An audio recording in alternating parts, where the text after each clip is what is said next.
चलिए नमस्कार दोस्तों, स्वागत है आप सभी का। और आप सभी के लिए आज मैं वापस से हिंदी की क्लास लेकर आया हूँ। इससे पहले मैंने आपको ओल्ड पेपर करवा रहा हूँ। डेली आपको यूपी पुलिस के ओल्ड पेपर चल रहे हैं, हिंदी की चैप्टर वाइज क्लास भी चल रही हैं और हिंदी के मिक्स क्वेश्चन भी चल रहे हैं। तो जो नया है चैनल को ज़रूर सब्सक्राइब करें और बेल आइकॉन को ज़रूर प्रेस करें। इससे क्या होगा, इससे आपको नोटिफिकेशन मिलता रहेगा कि आपको किस टाइम पे कौन सी क्लास मिल रही है। ठीक है, इसके अलावा एसएससी जीडी की और यूपी पुलिस की दोनों की क्लास आपकी स्टार्ट है। जिनको क्लासें नहीं मिलती हैं वो इस नंबर पर हमें मैसेज कर सकते हैं कि सर हमें आपकी क्लासें नहीं मिल रही। 9753749986 पर। आप सभी से निवेदन है कि चैनल को जरूर सब्सक्राइब करें, जिसमें आपको सारी क्लासें टाइम टू टाइम मिलती रहें।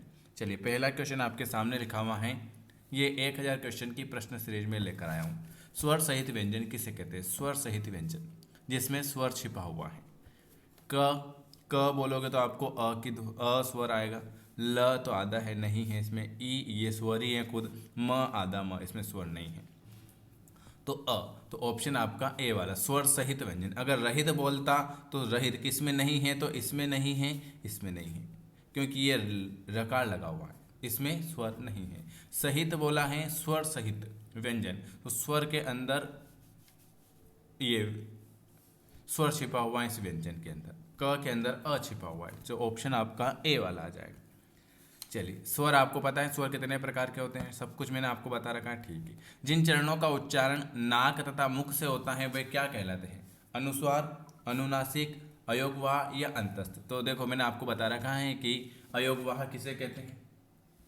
अनुस्वार, अनुनासिक, अयोगवाह और अंतस्थ। अंतस्थ व्यंजन होते हैं चार, य र ल व।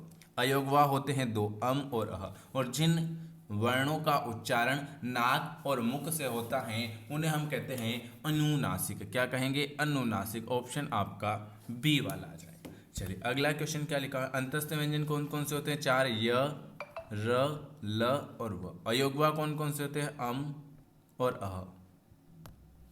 ठीक है, चलिए अगला क्वेश्चन।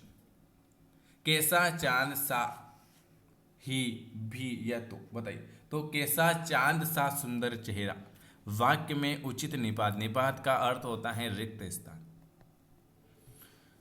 कैसा चांद सा सुंदर चेहरा। अगला क्वेश्चन, बाण का पर्यायवाची कौन सा हो जाएगा? प्रसून, तीर, अंबक या यातुधान। बाण का पर्यायवाची क्या हो जाएगा? बाण का पर्यायवाची हो जाएगा आपका तीर हो जाएगा। क्या हो जाएगा? बाण का पर्यायवाची तीर। बाण के और पर्यायवाची बता देता हूँ। जे बाण का पर्यायवाची होता है तीर, एक होता है शर, एक होता है इशु, एक होता है नाराज, ये याद रखना नाराज, एक होता है शायक। ये बाण के पर्यायवाची होते हैं। प्रसून ये होता है फूल के पर्यायवाची, फूल, कुसुम, मंजरी। ठीक है, चलिए अगला क्वेश्चन क्या है? अगला क्वेश्चन आपके सामने लिखा हुआ है। एक मिनट पहले मैं यातुधान के पर्यायवाची भी देख लो। यातुधान का जो होता है दानव, राक्षस। ठीक है, बाण का प्रसून बाण का बता दिया, तीर का बता दिया, यातुधान का बता दिया। चलिए अगला क्वेश्चन आपके सामने। जिसकी चार भुजाएं हैं, जिसकी चार भुजाएं हैं उन्हें हम कहेंगे चतुर्भुज कहेंगे। जिसकी चार भुजाएं हैं उन्हें हम कहेंगे चतुर्भुज। Very IMP question. चलिए अगला क्वेश्चन। लौटकर आया हुआ, लौटकर आया हुआ, इसके लिए आपको एक शब्द बताना है। लौटकर आया हुआ उसे आप क्या कहोगे? कि तो लौटकर आया हुआ उसे हम कहेंगे प्रत्यागत। क्या कहेंगे? लौटकर आता है उसे हम कहते हैं प्रत्यागत। चलिए अगला क्वेश्चन क्या लिखा हुआ है? अगला क्वेश्चन है कि देवर्षि का संधि विच्छेद कीजिए। देवर्षि का संधि विच्छेद कीजिए। सबसे पहले तो आपको याद रखना है कि संधि किसे कहते हैं। तो दो वर्णों के मेल को क्या कहते हैं? दो वर्णों के मेल को हम संधि कहते हैं, वर्ण के मेल को। और दो शब्दों के मेल को हम समास कहते हैं, ये याद रखना। वर्ण और शब्द, वर्णों के मेल को संधि, शब्दों के मेल को समाज। संधि कितने प्रकार की होती है? संधि आपके तीन प्रकार की होती हैं, स्वर, व्यंजन और विसर्ग। स्वर संधि के कितने भेद होते हैं? स्वर संधि के 5 भेद होते हैं। दीर्घ, गुण, वृद्धि, यण, अयादि। दिव्या, DIGVY, दीर्घ, गुण, वृद्धि, यण, अयादि। ठीक है, ये दिव्या याद रख लेना। तो देवर्षि का संधि विच्छेद जो हो जाएगा वो हो जाएगा देवधन ऋषि, देवधन ऋषि। चलिए अगला क्वेश्चन 8वें नंबर का, रक्षक का विलोम। रक्षक का विलोम जो होता है आप सभी को पता है, रक्षा नहीं, राक्षक नहीं, भक्षक होता है। विलोम पूछा है। ती प्रत्यय से बना शब्द कौन सा हो जाएगा? ती। सबसे पहले तो प्रत्यय किसे कहते हैं कि जो शब्द किसी भी शब्द के अंत में जुड़ता है उसे हम कहते हैं प्रत्यय, और जो शब्द किसी भी शब्द के पहले जुड़ता है उसे हम उपसर्ग कहते हैं। प्रत्यय कितने प्रकार के होते हैं? प्रत्यय दो प्रकार के होते हैं, एक होता है कृत प्रत्यय और एक होता है तद्धित प्रत्यय। ठीक है, तो कृत प्रत्यय किसे कहते हैं? जिसमें क्रिया होती है उसे कृत प्रत्यय कहते हैं। ठीक है, इतना सब कुछ मैंने आपको बता रखा है। अब ती प्रत्यय से बना शब्द शक्तिशाली नहीं, शाली, शक्तिपुंज नहीं, शक्तिपूर्ण, शक्ति, ती आ रहा है। ऑप्शन आपका बी वाला बिल्कुल सही आ जाएगा। चलिए अगला क्वेश्चन है, देवासुर शब्द में कौन सा समास है? समास कितने प्रकार के होते हैं? समास आपके 6 प्रकार के होते हैं। कितने? 6 प्रकार के होते हैं। ठीक है, अब देवासुर में कौन सा समास है? देव और असुर, देव और असुर और लग गया, मतलब आपका कौन सा आ जाएगा? द्वंद्व समाज, जिसमें दोनों पद समान हो, द्वंद्व समाज। द्विगु समाज में क्या होता है? द्विगु समाज में संख्यावाची होता है। कर्मधारय समाज में क्या होता है? कर्मधारय समाज में उपमेय उपमान आता है।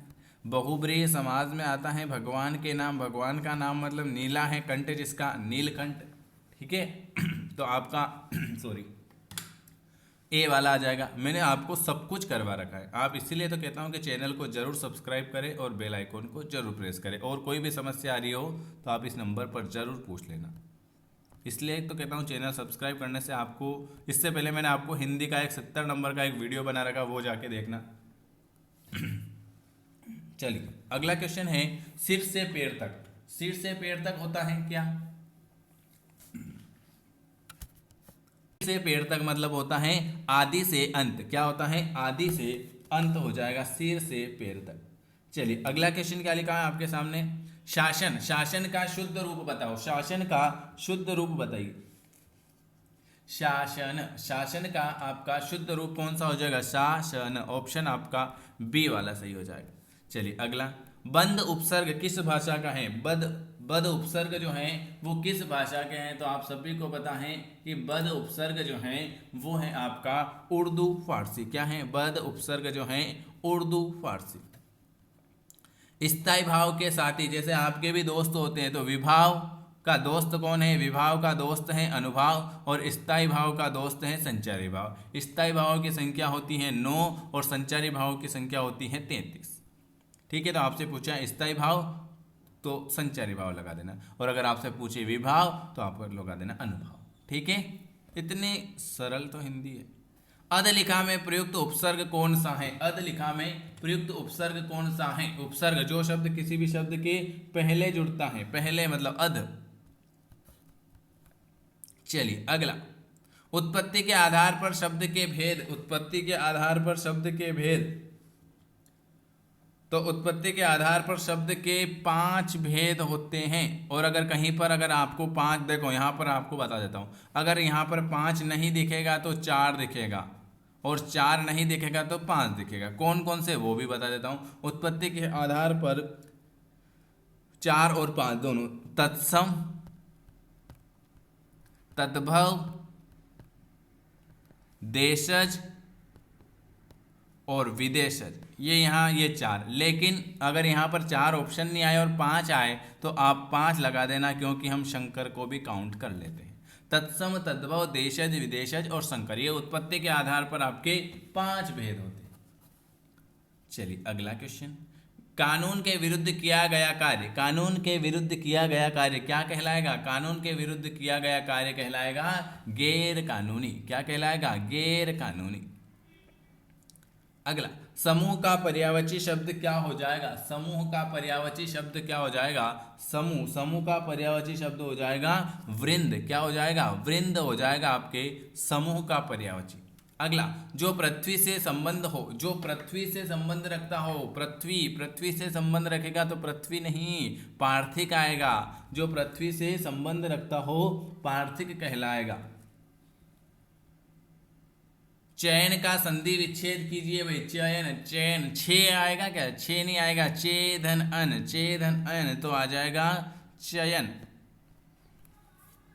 अगला, सफल का विलोम शब्द कौन सा है? सफल का विलोम शब्द कौन सा हो जाएगा? तो सफल का विलोम जो हो जाएगा वो विफल हो जाएगा। सफल का विलोम शब्द जो हो जाएगा वो आपका विफल हो जाएगा।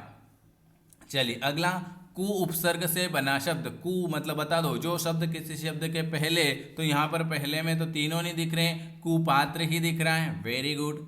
चलिए अगला क्वेश्चन, चरण कमल में कौन सा समास है? चरण कमल में आपका कौन सा समास है? चरण के कमाल, चरण के समान कमल, उपमेय और उपमान आ रहा है। ये लो, कर्मधारय समास आ जाएगा क्या? बिल्कुल आपका कर्मधारय समास आ जाएगा। बहुब्रीहि में ईश्वर भगवान के नाम आते हैं। तत्पुरुष समाज में कारक विभक्ति आती है और द्वंद्व समाज में दोनों पद समान होते हैं।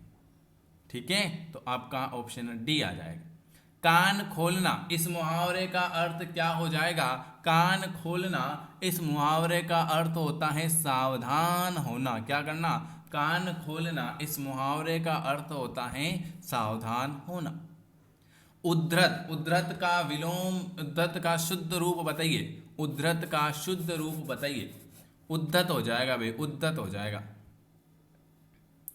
चलिए, उस काल मारे क्रोध के तन कांपने उसका लगा, मानो हवा के जोर से सोता हुआ सागर जगा। इस पंक्ति में कौन सा रस है? बताइए। रस आपको बता रखे हैं। वाओ, रौद्र रस। रौद्र मतलब क्रोध की भावना उत्पन्न होती है। वात्सल्य रस, वात्सल्य वित्यक रसी, वात्सल्य वित्यक रति। भयानक का भय, करुण का शोक, रौद्र का क्रोध। देखो, उस काल मारे क्रोध से तन कांपने उसका लगा, मानो हवा के जोर से सोता हुआ सागर जगा। तो रौद्र क्रोध आ रहा है भाई उसको।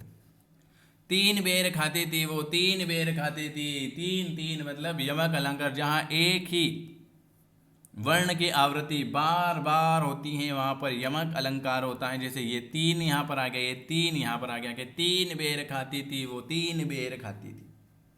चलिए, दिए गए मुहावरे का सही अर्थ, लास्ट क्वेश्चन है आज का 28। इति श्री करना, अरे कहाँ जा रहे हो? 30 क्वेश्चन करेंगे। इति श्री करना, इति श्री करना मेरे को लग रहा है कि आप कहोगे कि कार्य प्रारंभ करना। नहीं, इति श्री करना मतलब कार्य को समाप्त करना। और यहां पर अगर मैं पूछ लेता कि श्री गणेश करना, श्री गणेश करना मतलब कार्य को प्रारंभ करना, और इति श्री कार्य समाप्त करना। करत अभिलेख पयोद बलिहारी इस देश की, मातृभूमि तू सत्य ही सगुन मूर्ति सर्वश्रेष्ठ की। इसमें क्या, कौन सा छंद है? इसमें है उल्लाला छंद, उल्लाला। विनिमय शब्द, विनिमय तो आप सभी को पता है, विनिमय वाणिज्य से संबंधित है। ये आज मैंने आपको 30 क्वेश्चन कराए। अगर आपको वीडियो पसंद आता है तो लाइक शेयर सब्सक्राइब करना है, और अगर हमसे जुड़ना चाहते हैं तो इस नंबर पर व्हाट्सअप कर सकते हैं 9753749986 पर। आप सभी का वीडियो देखने के लिए धन्यवाद, और आप सभी लाइक शेयर सब्सक्राइब करते हो उसके लिए आपको तहे दिल से बहुत बहुत धन्यवाद। चलिए नमस्कार दोस्तों, स्वागत है आप सभी का, और आप सभी के लिए डेली की क्लास चल रही है। तो आज मैं आपके लिए लेकर आया हूँ उत्तर प्रदेश पुलिस कांस्टेबल परीक्षा का 19/6/2018 का पेपर। 18/6/2018 वाला पेपर करवा दिया था। अब शिफ्ट आपकी पहले आ चुकी हैं और तारीख आ चुकी है 19। तो जो नया है चैनल को सब्सक्राइब जरूर करें, जिससे आपको सारे ओल्ड पेपर मिलते रहें और आपको सारी की सारी जो क्लास हैं वो भी मिलती रहे। चैनल को इसलिए सब्सक्राइब करना पड़ता है। चलिए, पहला क्वेश्चन आपको सामने लिखा हुआ है कि निम्न में से किसे जिले को राष्ट्रीय राजधानी क्षेत्र एनसीआर के 23वें जिले के रूप में शामिल किया गया? 23वें जिले के रूप में किसे शामिल किया गया? Very very good. तो उत्तर प्रदेश का शामली जिला, कौन सा? उत्तर प्रदेश का शामली जिला दिसंबर 2017 में राष्ट्रीय राजधानी क्षेत्र में शामिल किया गया था, जिसमें एनसीआर में जिलों की कुल संख्या 23 हो गई थी। इसमें दिल्ली के अलावा 22 जिलों में, हरियाणा के 13, उत्तर प्रदेश के 7 और राजस्थान के 2 जिले एनसीआर में शामिल हैं। तो ये जो है उत्तर प्रदेश वाला, किस जिले को राष्ट्रीय राजधानी क्षेत्र एनसीआर 23वें जिले में शामिल किया गया था? तो उत्तर प्रदेश का शामली जिला। माल और सेवाओं कर जीएसटी पर संसदीय संशोधन बिल को किस राज्य ने सबसे पहले अनुमोदित किया था? तो असम राज्य में। असम अगस्त 2016 में संसद के दोनों सदन द्वारा पारित वस्तुएं और सेवा कर संबंधित संविधान संशोधन को मंजूरी देने वाला पहला राज्य बना। संविधान के 101वें संशोधन अधिनियम 2016 में 1 जुलाई 2017 से भारत में राष्ट्रीय वस्तु और सेवा कर को शुरू करने का प्रस्ताव किया गया। तो आपका आ जाएगा तीसरे नंबर का असम आ जाएगा।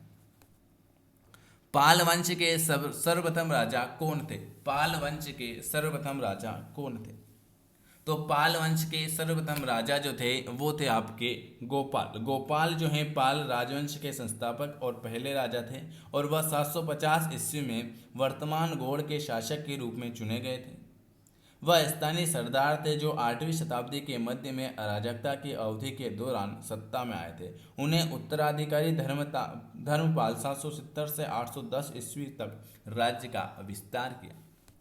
ऐसे बागान जहां बिक्री के लिए एक नगद फसल उगाई जाती हैं उसे के रूप में जाना जाता है। ऐसे बागान जहां बिक्री के लिए एक नगद फसल उगाई जाती है। 4 नंबर का रोपण खेती। ऐसे बागान जहां पर बिक्री के लिए एक नगद फसल उगाई जाती है उसे हम कहते हैं रोपण खेती। नेपच्यून के अलावा अन्य किस ग्रह को नीला ग्रह भी कहते हैं? नेपच्यून के अलावा अन्य किस ग्रह को नीला ग्रह भी कहते हैं?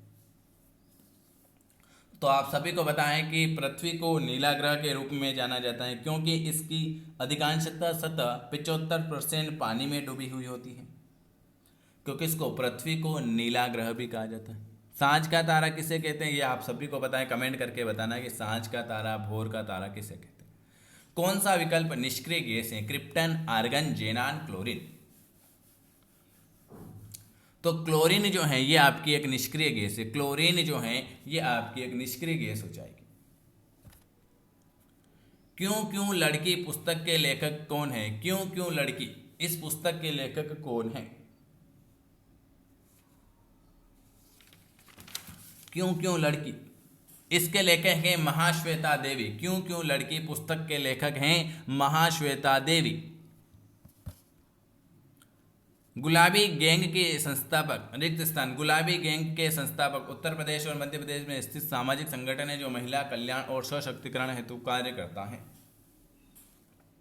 संपत लाल देवी गुलाबी गैंग के संस्थापक हैं। उत्तर प्रदेश और मध्य प्रदेश में स्थित सामाजिक संगठन है जो महिलाओं कल्याण और सशक्तिकरण हेतु कार्य करता है। संपत लाल देवी। मुरादाबाद के कार्य हेतु प्रसिद्ध हैं और उसे विश्व भर में हस्तकला उद्योग में अपनी आला स्थान बनाया गया है। मुरादाबाद किस कार्य के लिए प्रसिद्ध है? तांबा। मुरादाबाद तांबा के कार्य हेतु प्रसिद्ध है और उसने विश्व भर में हस्तकला उद्योग में अपना आला स्थान बनाया है। तांबा। अगला क्वेश्चन लिखा हुआ है कि सर्वप्रथम किस देश ने महिलाओं को मतदान की अनुमति प्रदान की थी? ऐसा कौन सा देश है जिसने महिलाओं को मतदान करने की अनुमति प्रदान की थी? 10वें नंबर का न्यूजीलैंड। वर्ष 1893 में न्यूजीलैंड में महिलाओं को वोट देने की अनुमति देने वाला पहला देश था, जबकि सऊदी अरब के शासक अब्दुल्ला ने महिलाओं को 2011 में वोट देने का अधिकार दिया और रूस में 1918 में। देखो सऊदी अरब में कब हुआ था? पहले तो न्यूजीलैंड में सर्वप्रथम पूछा है, तो न्यूजीलैंड में कब हुआ था? 1893। और सऊदी अरब में कब हुआ था? सऊदी अरब में 2011। और रूस में हुआ था 1918। कब हुआ था? रूस में हुआ था 1918 और भारत में हुआ था 1950। तो सबसे पहले न्यूजीलैंड आएगा 1893, उसके बाद दूसरे नंबर पर आएगा आपका रूस, उसके बाद तीसरे नंबर पर आएगा भारत और उसके बाद चौथे नंबर पर आएगा सऊदी अरब। सर्वप्रथम तो आपका न्यूजीलैंड आ जाएगा। भारत में अली बंधुओं शौकत और मोहम्मद अली ने किस आंदोलन का नेतृत्व किया था? खिलाफत आंदोलन। मोहम्मद अली मोहर और शौकत अली ने तुर्क साम्राज्य के पतन के विरोध में खिलाफत आंदोलन का नेतृत्व किया। असहयोग आंदोलन 1919 और 1922 के दौरान महात्मा गांधी और भारतीय राष्ट्रीय कांग्रेस का भी समर्थन किया था।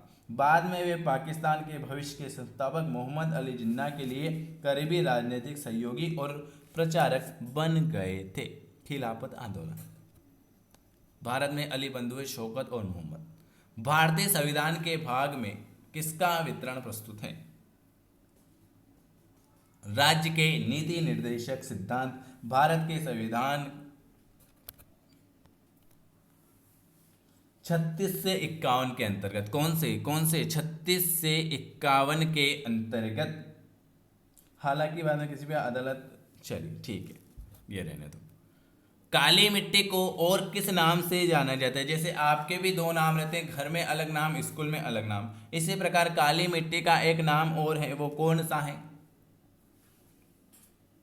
तो काली मिट्टी को रेगुर के नाम से जाना जाता है। काली मिट्टी को रेगुर मिट्टी के नाम से जानते हैं। चलिए अगला क्वेश्चन, सरदार वल्लभ भाई पटेल कृषि और तकनीकी विश्वविद्यालय भारत के उत्तर प्रदेश राज्य के रिक्त स्थान स्थित में एक कृषि विश्वविद्यालय है।